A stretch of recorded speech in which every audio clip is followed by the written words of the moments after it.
और देश की सबसे बड़ी अदालत ने आज जो बातें कही हैं वो बहुत बड़ी मील का पत्थर साबित होंगी। उन्होंने कहा जब फैसला आया तो अभिषेक मनु सिंघवी साहब ने कहा कि आपका बहुत धन्यवाद, आपने रिजर्व करने के 3 दिन में ही फैसला सुना दिया।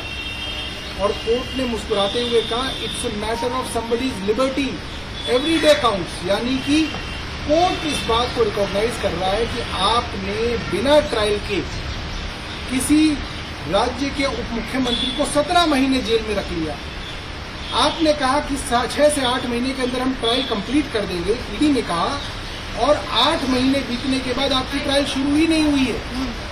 तो आप बिना किसी ट्रायल के, बिना किसी फैसले के कैसे किसी को जो है जेल में रख सकते हैं।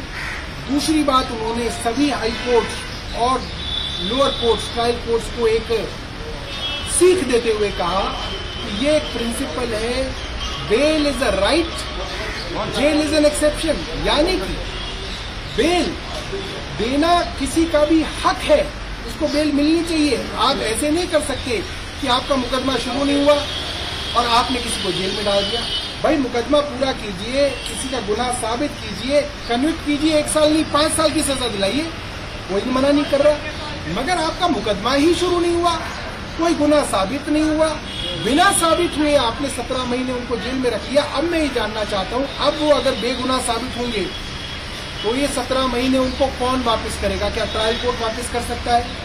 क्या केंद्र सरकार मनीष सिसोदिया के 17 महीने उनके परिवार को वापस कर सकती है?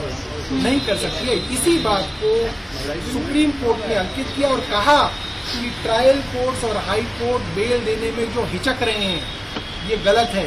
इसकी वजह से सुप्रीम कोर्ट के अंदर बेल से संबंधित मामले बढ़ते जा रहे हैं, सुप्रीम कोर्ट के ऊपर लोड बढ़ रहा है। तो कई बातें उन्होंने कही और सबसे बड़ी और खुशी की बात यह है सुप्रीम कोर्ट ने कोई कंडीशन मनीष सिसोदिया जी के ऊपर नहीं लगाई। यानी कि वे अपना ऑफिस भी आके जो है दोबारा से ले सकते हैं, अपना काम कर सकते हैं, अपनी कॉन्स्टिट्यूंसी में जा सकते हैं। उनको मंडे और थर्सडे थाने में जाके अपनी बस एक हाजिरी लगानी है कि भाई मैं यहाँ दिल्ली में उपलब्ध हूँ। जी, अभी सर कब तक जेल से बाहर आ सकते हैं? आगे की क्या रणनीति रहने वाली है? देखिए, अब तो इससे कोई बहुत बड़ा फर्क नहीं पड़ता कि आज शाम को आ जाए, नहीं तो कल शाम को आ जाए। हमने देखा है जेल प्रशासन अक्सर ये बदमाशी करता है कि उनको एक दिन और डिले करने में भी बहुत मजा आता है। तो अब देखते हैं कि जेल प्रशासन जो है वो क्या करना चाहता है, षड्यंत्र करना चाहता है या आसानी से जो है उनको छोड़ना चाहता है। ठीक है सर, थैंक यू।